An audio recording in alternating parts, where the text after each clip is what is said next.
예수 믿으면서도 재미없고 따분한 곤고한 여러분들에게 드리는 메시지입니다. 교회 나오는 분들을 이렇게 두 부류로 정리해 볼 수가 있습니다. 한 부류의 교인들은 교회에 꾸준히 나오고 열심이지만은 아직도 불신자일 수가 있겠다 하는 생각입니다.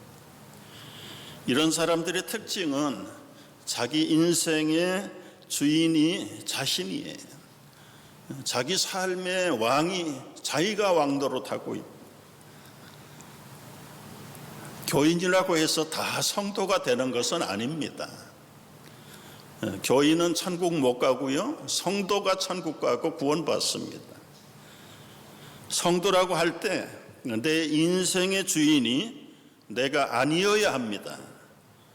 그런데 많은 교인들 가운데는 여전히 자기 인생의 핸들링을 자기가 잡고 모든 것들을 자기 인생을 드라이브하고 가니까 믿는다고 하면서도 착각하고 있는 거예요. 재미가 없어요. 이런 분들은 따분한 거예요.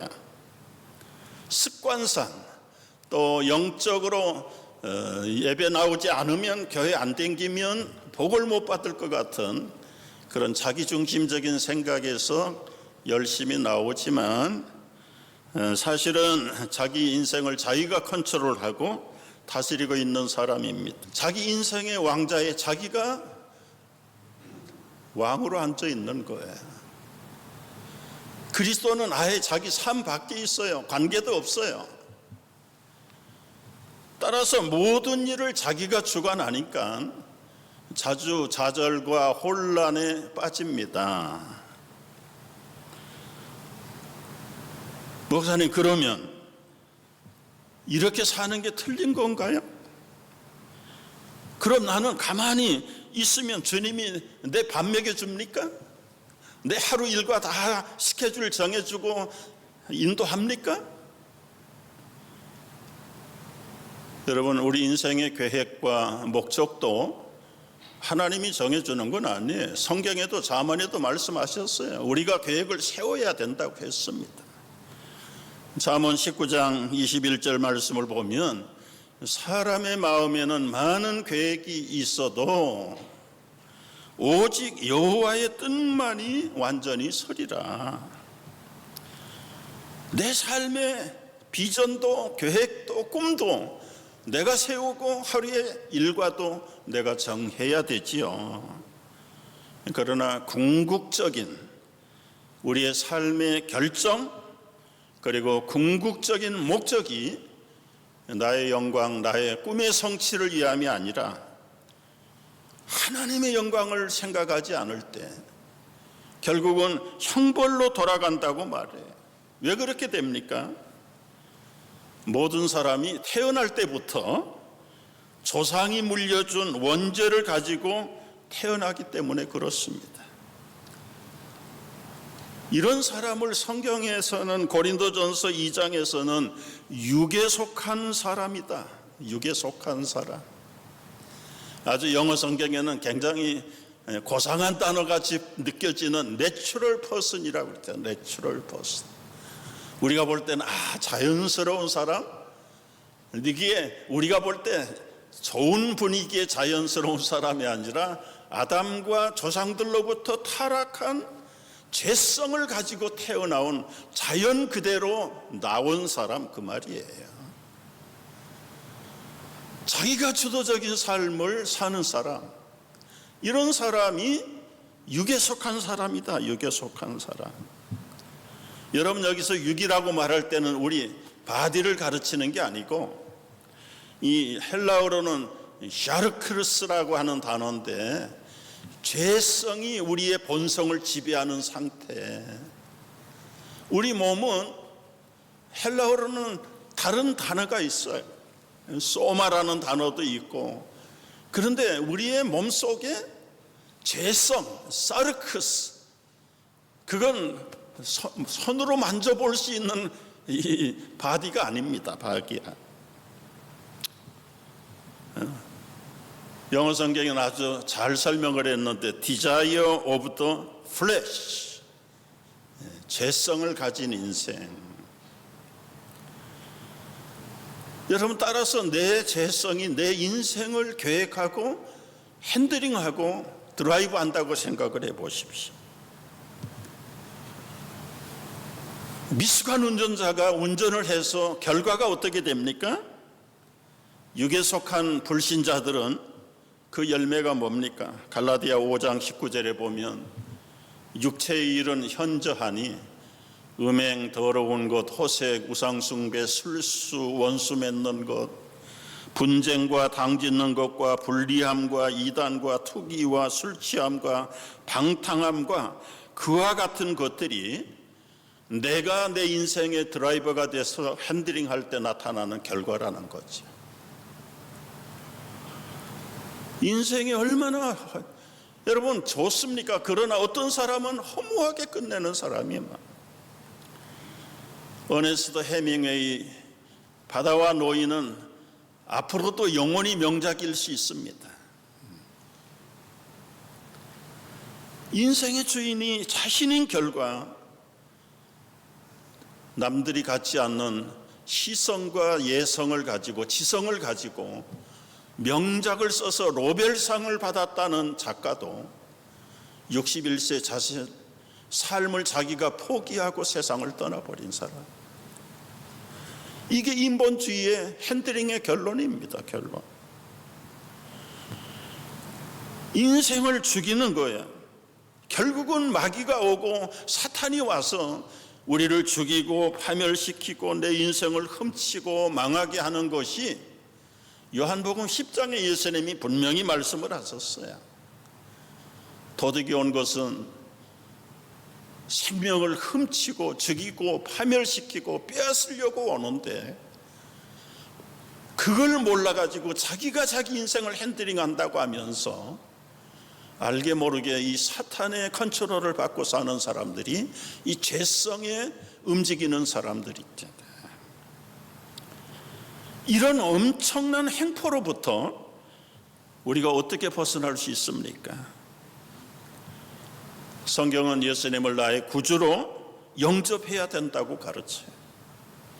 예수님을 영접한다는 게 무슨 뜻입니까? 그리스도를 영접한다는 것은 내 중심에서 하나님 중심으로 드라이버를 체인지업하는 거예요. 체인지업. 내 안에 들어오셔서 내 죄를 용서하시고 그분이 원하시는 그 사람이 되도록 그리스도를 나의 삶 속에 주인으로 맡기는 것. 그리스도의 말씀에 지적으로 동의하고 감정적으로 경험만으로 충분하지 않아요. 우리의 의지가, 우리의 모든 결정과 행위가 믿음으로 예수 그리스도를 영접하고 맡겨드리는 것이 우리 인생의 드라이버를 바꾸는 겁니다. 지금 이 자리에서 기도함으로 예수님을 영접할 수 있어요. 간절한 마음으로 기도하면 돼요.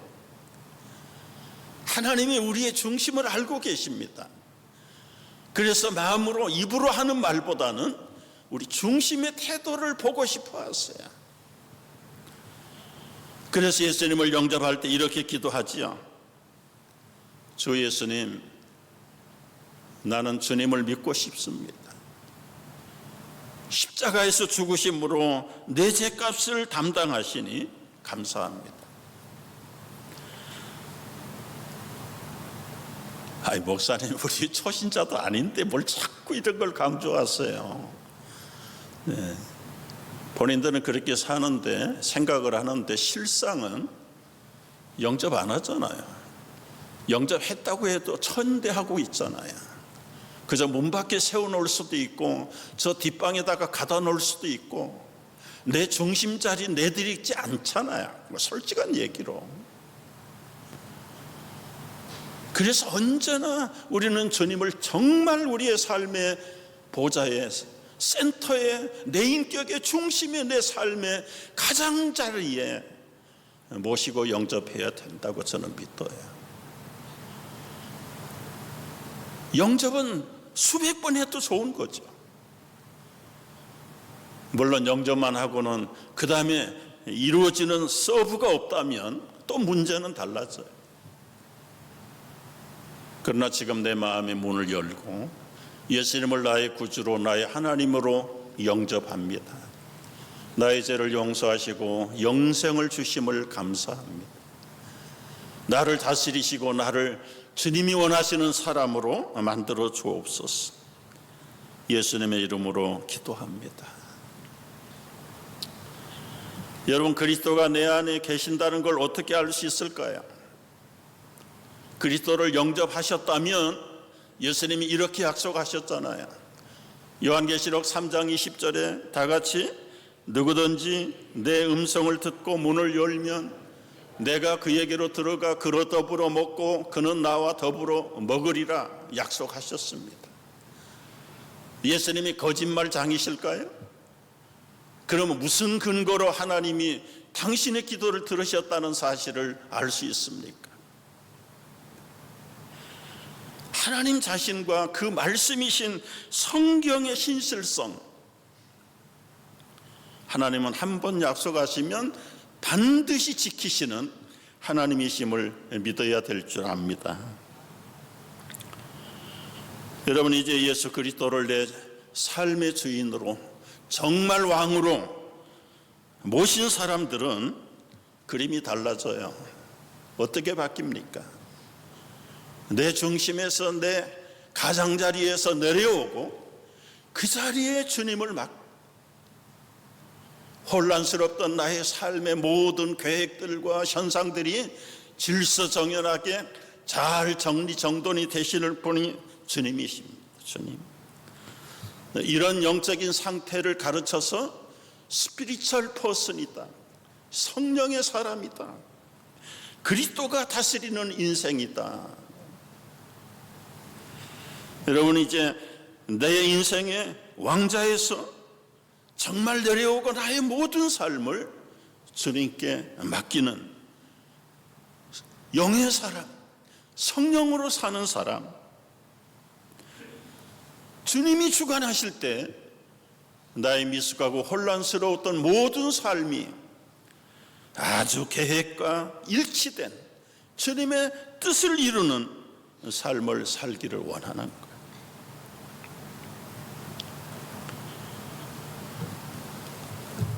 우리 모두는 이 그림처럼 살아가야 될 줄로 믿습니다. 그리고 이 주님 앞에 절대 순종, 절대 기쁘게 사는 삶을 살아야 합니다. 예수님이 우리 안에 들어오시면 영원히 떠나지 않는다고 하셨습니다.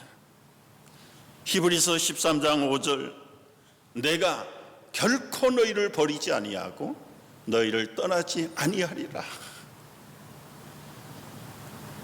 이 김 목사도 이 예수님을 17살에 영접하고요, 한 10년이 지난 다음에 여의도 광장에서 기도할 때 약속하셨어요. 내가 세상 끝날까지 나와 함께 하겠다 약속하셨어요.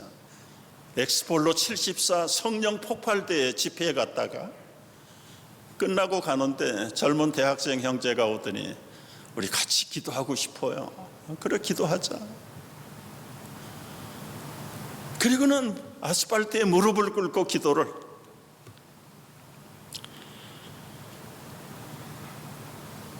그때 주님께서 말씀하시더라고요. 내가 너와 영원히 함께 할 것이다. 그때 영어로 말씀하지 않았어요. 그때는 영어가 제가 서툴렀거든요.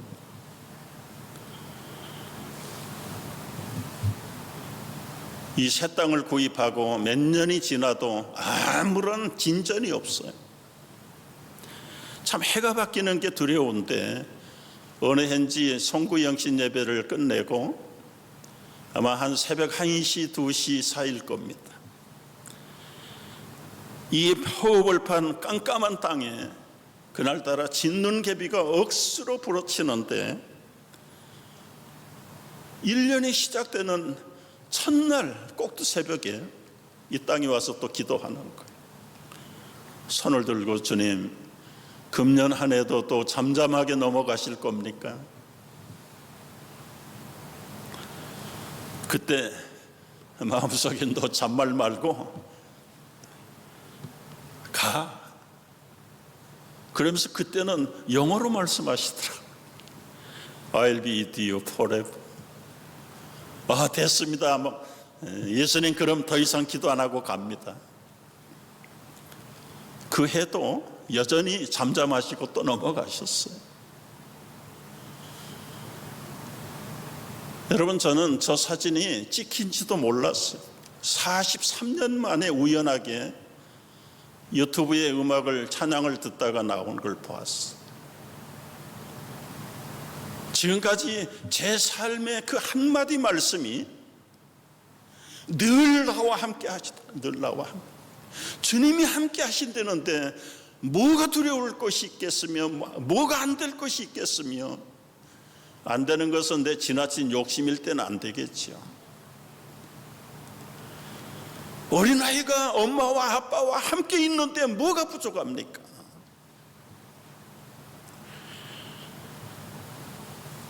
죄인이었던 내가 예수님을 주인으로 왕으로 섬긴다고 결단하는 그 순간에 세상 끝날까지 함께 하실 임마누엘 주님이 여러분의 인생을 핸들링하시고 컨트롤하시고 공급하시고 주장하실 줄로 믿으시기 바랍니다. 그런데 오늘 본문을 보면 믿음의 대장부 같은 그 우리가 따라갈 수 없는 사도 바울, 참 한 가지 확인하고 우리가 해결하고 넘어가야 될 말씀이 있어요.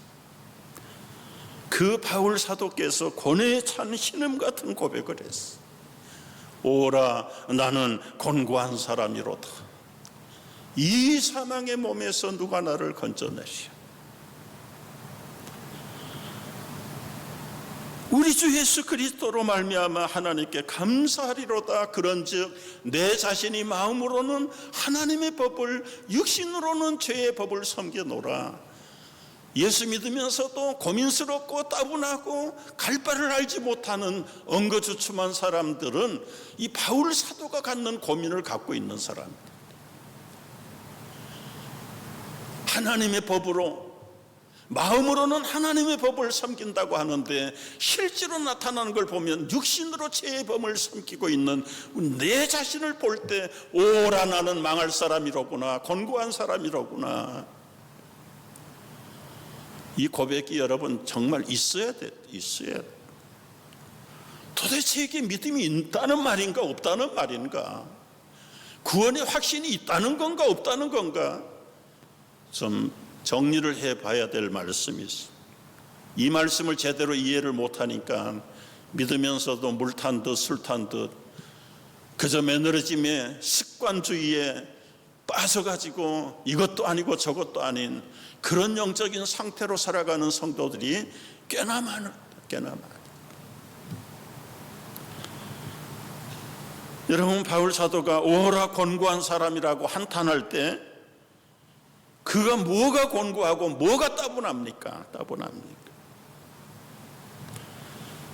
말씀드린 대로 마음으로는 하나님의 법을, 그런데 실제로 나타나는 걸 보면 육신으로 사망의 법을 섬기고 있는 그 자신을 볼 때 나는 망할 사람이로구나, 곤고한 사람이로구나. 여러분, 이걸 좀 정리해 볼 필요가 있습니다. 우리가 예수 믿을 때 로마서 8장 1절에서 분명하게 선포하셨어요. 그러므로 이제 그리스도 예수 안에 있는 자에게는 결코 정죄함이 없다. 여러분 믿으시죠? 그런데 이 사죄의 확신을 가지고 사는 것이 얼마나 갑니까? 성도의 실상을 보면 죄사함을 받고 정죄하면서 해방됐다고 말하지만 여전히 죄스러운 것, 또 때로는 허물과, 좋은 말로 말할 때는 실수고, 알면서도 행하고 모르면서도 행하는 크고 작은 부정적인 죄가 우리 안에 솔직하게 얼마나 많습니까? 그걸 볼 때 바울이 한탄하는 거예요. 한탄. 왜 우리는 이 두 사이에서 왔다 갔다 할까요? 첫째는 성도는 법적으로만 의인입니다. 예수를 영접한 사람은 의롭게 되었다라고 저치가 땅땅땅 치는 것처럼 하나님의 자녀가 된 사람은 이제 의인이 되었다라고 로마서를 통해서 하나님께서 선포하셨어요.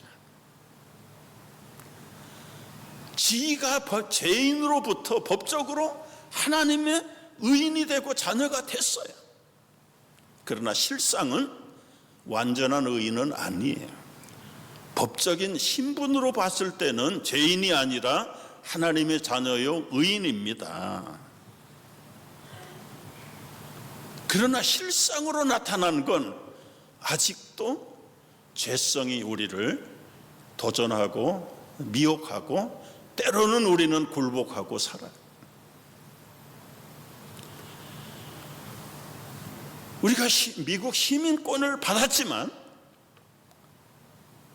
여전히 지금까지 습관적으로 선천적으로 타고나온 코리안의 기질이 나를 지배해요.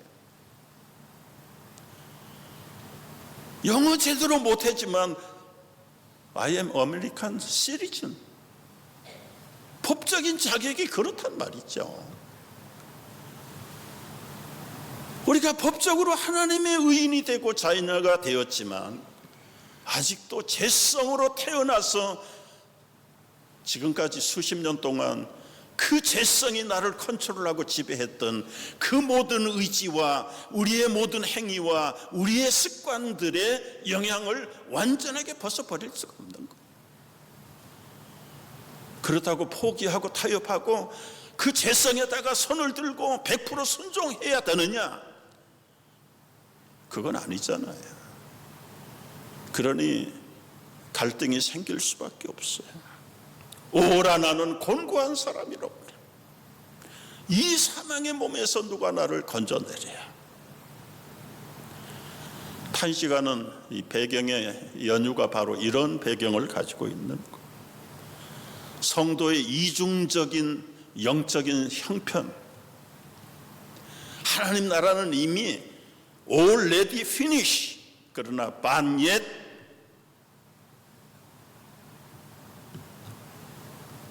이루어지지는 않았다. 이루어가는 형편의 과정이 있다.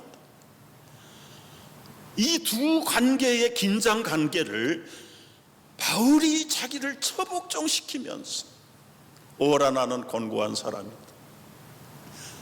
이 사망의 몸에서 누가 나를 건져내리. 우리가 법적으로는 하나님의 자녀지만 우리의 현실은 여전히 죄성이 우리를 공격하고 유혹하고 다스리고 거기에서 우리는 깨어 있어야 된다는 것이. 이걸 모르니까 포기하고 그냥 깨어 있으려면 어떻게 해야 되겠습니까? 두 번째, 이 성화의 과정에 갈등을 겪고 깨달아야 돼. 25절의 말씀 보면은 바울이 이런 고백을 해요. 내 자신이 마음으로는 하나님의 법을 육신으로는 죄의 법을 섬기노라.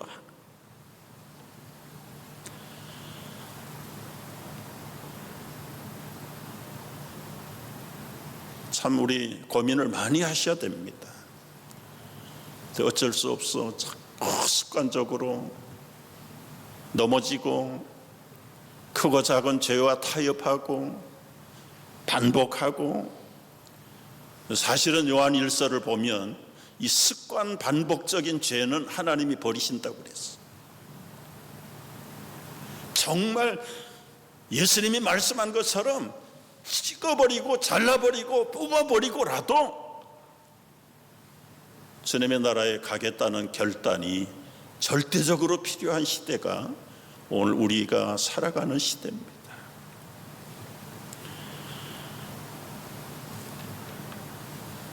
바울은 빌립보서 3장 12절에서 이런 고백을 해요. 내가 이미 얻었다 함도 아니요 온전히 이루었다 함도 아니라 오직 내가 그리스도 예수께 잡힌 바 된 그것을 잡으려고 쫓아간다. 쫓아가노라.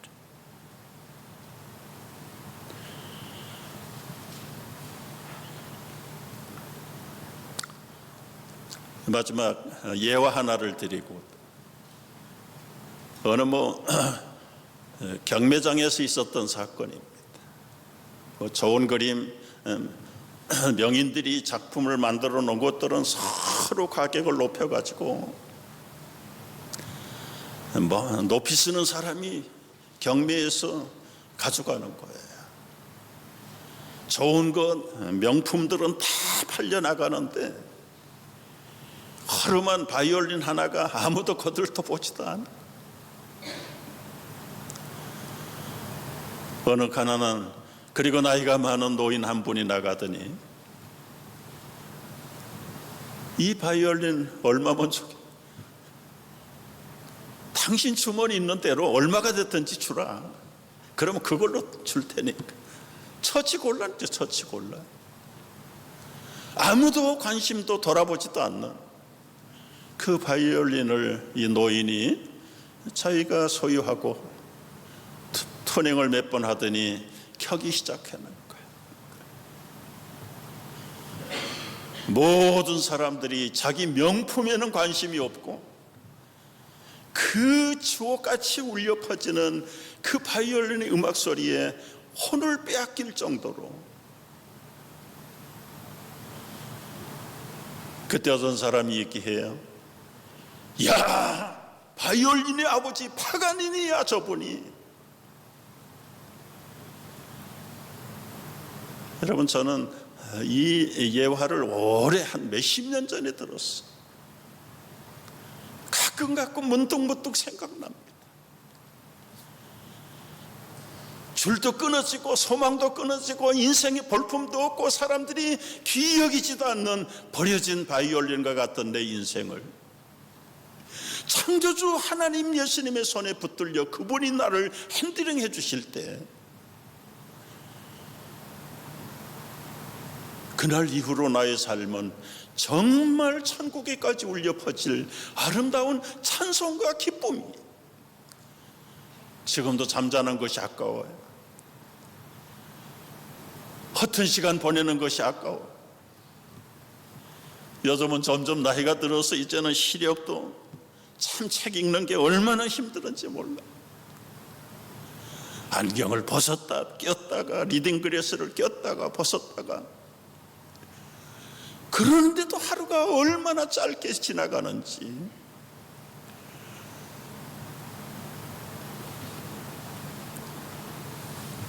바울은 이런 고백을 합니다. 내가 얻었다 함도 아니요 이루었다 함도 아니라 앞에 있는 것을 잡으려고 최선의 삶을 다해 쫓아가노라. 거기에는 여러분 시간 허비할 게 없어요. 우왕좌왕할 것이 없어요. 머뭇거릴 것이 없어요. 결코 노 리턴 백입니다. 언덕길이 됐든 골짜기 깊은 계곡일지라도 달려가는 길, 그것이 주님과 함께 할 때에 기쁨이고 소망이고 천상의 삶을 이 땅에서 지금 실습하고 살아가는 줄을 믿으시고, 여러분의 이 기쁨, 천상의 놀라운 은혜가 여러분의 속에도 풍성하게 임하기를 주의 이름으로 축복합니다.